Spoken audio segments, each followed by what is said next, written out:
मैंने खुद से वादा किया था कि 90 दिन तक एक भी दिन मिस नहीं करूंगा, लेकिन सच ये है कि मैं 90 दिन पूरे नहीं कर पाया। और सबसे दर्दनाक बात क्या थी? मैं चैलेंज से नहीं हारा, मैं अपनी ही प्लानिंग से हार गया। अगर आपने भी कभी जिम, रीडिंग, ट्रेडिंग, स्टडी या किसी हैबिट का चैलेंज शुरू किया हो और कुछ दिनों बाद छोड़ दिया हो, तो ये वीडियो आपके लिए है, क्योंकि आज मैं सिर्फ अपनी फेलियर स्टोरी नहीं बताऊंगा।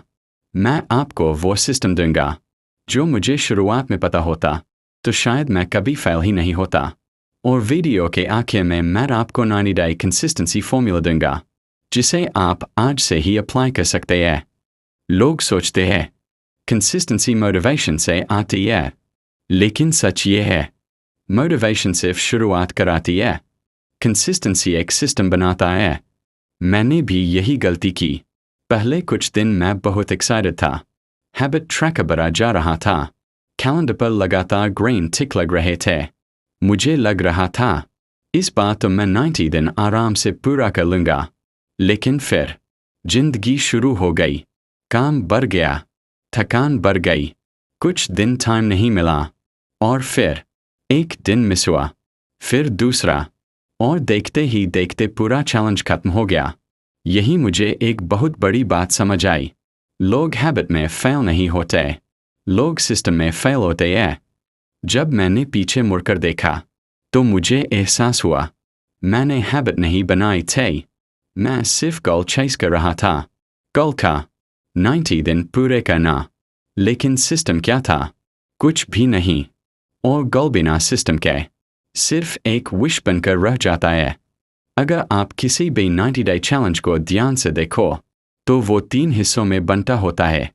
फेज 1, पहले 2 हफ्ते सब आसान लगता है, energy high, motivation high, self confidence high. आपको लगता है अब मेरी लाइफ बदलने वाली है। फेज 2, फिर रियलिटी शुरू होती है। Office, college, family, stress, travel, mood, यहीं पर लोग टूटते हैं, क्योंकि अब हैबिट नहीं, सिस्टम काम करता है। फेज 3, डे 45 के बाद चैलेंज हैबिट नहीं रहता, आइडेंटिटी बनना शुरू होता है। यही ब्रेन पूछता है, क्या ये सच में मेरी लाइफ का हिस्सा है? और अगर जवाब नहीं होता तो चैलेंज खत्म हो जाता है। अब मेरी सबसे बड़ी गलती, मैं मोटिवेशन पर भरोसा कर रहा था। मैं सोचता था मूड होगा तो कर लूंगा, लेकिन प्रॉब्लम मूड नहीं था, प्रॉब्लम रूल्स की थी। मेरे पास कोई बैकअप प्लान नहीं था, कोई इफ देन रूल नहीं था। अगर सुबह नहीं हुआ तो क्या? अगर टाइम नहीं मिला तो क्या? अगर एनर्जी नहीं थी तो क्या?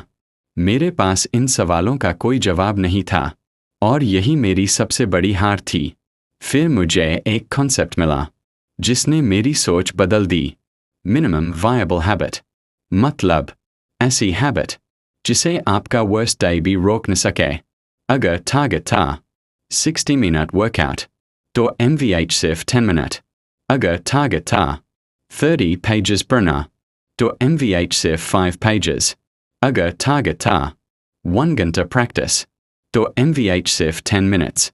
याद रखिए, परफेक्ट डे आपकी लाइफ नहीं बदलता, वर्स्ट डे बदलता है, क्योंकि वहीं आपकी असली आइडेंटिटी बनती है। अब दूसरी गलती, मैं फ्रिक्शन को इग्नोर कर रहा था। हैबिट शुरू करने से पहले ही इतनी सारी छोटी प्रॉब्लम्स होती थीं कि मैथ स्टार्ट ही नहीं कर पाता था। टेबल रेडी नहीं, नोटबुक नहीं, वर्कआउट क्लोथ्स नहीं, इन्वायरमेंट तैयार नहीं। फिर ब्रेन बोलता कल से करेंगे, लेकिन हैबिट कभी कल से शुरू नहीं होती। हैबिट हमेशा आज शुरू होती है। इसलिए मैंने 3 रूल्स बनाए, विजुअल क्यू, नाइट प्रिपरेशन और सिर्फ 5 मिनट स्टार्ट रूल। बस। तीसरी गलती, फीडबैक नहीं था। मैं लगातार करता जा रहा था, लेकिन चेक नहीं कर रहा था कि मैं सही डायरेक्शन में हूँ या नहीं। इमेजिन करो, अगर प्लेन सिर्फ 1 डिग्री गलत डायरेक्शन में उड़ रहा हो तो कुछ घंटों बाद वो बिल्कुल दूसरी जगह पहुंच जाएगा। हैबिट भी ऐसी ही होती है। इसलिए हर वीक सिर्फ 10 मिनट बैठिए, और खुद से पूछिए, इस वीक क्या सही हुआ, क्या गलत हुआ, और अगले वीक क्या बदलूंगा। बस अब मैं आपको अपना पूरा फॉर्मूला देता हूँ। Rule number 1, minimum viable habit, worst day version. Rule number 2, if then rules. अगर टाइम नहीं तो MVH, अगर मूड नहीं तो सिर्फ 5 मिनट्स, अगर मिस हो गया तो अगले दिन डबल नहीं, normal return. Rule number 3, weekly review, data देखो, ड्रामा नहीं, मिस्टेक देखो, गिल्ट नहीं, इम्प्रूव करो, क्विट नहीं। यही पूरा कंसिस्टेंसी इंजन है। आज मैं चैलेंज पूरा नहीं कर पाया, लेकिन उस फेलियर ने मुझे वो सिखाया जो शायद सक्सेस कभी नहीं सिखा पाते।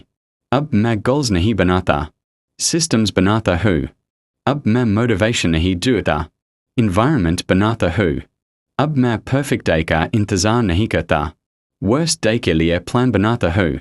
और शायद यही वजह है कि आज मैं पहले से कहीं ज़्यादा कंसिस्टेंट हूँ। अब आपकी बारी।